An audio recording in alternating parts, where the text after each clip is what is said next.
Today, take a look at the VEVOR drill bit dispenser cabinet. This is neat, so we can actually make custom tags for it. We got our instructions. We got some rubber feet.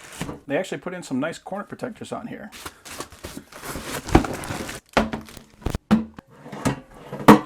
Oh, wow. So these actually have legitimate drawer slides on them.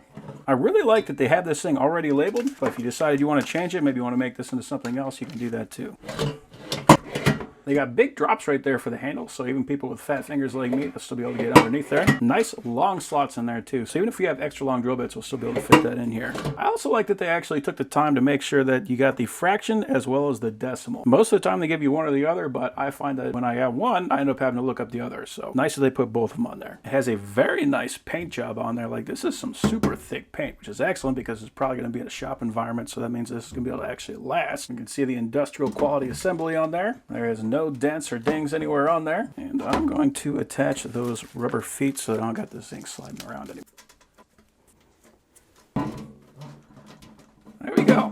That is a pretty sweet heavy-duty box. So I pulled out all of our miscellaneous drills because we always got a drill drawer, and I took the caliper, I measured them all out, we got them all sorted. So now we actually have sorted drills. Instead of having to pull one out and then kind of guesstimating if it's the right drill size or having to measure it before you can actually do anything with it, now we got them organized in a way where we can clearly see what that drill actually is. So if you're like us and you got a big old drill drawer and probably a lot of missing small ones because those are the ones that always snap, this is going to be a really nice upgrade for the shop. So I am happy with that.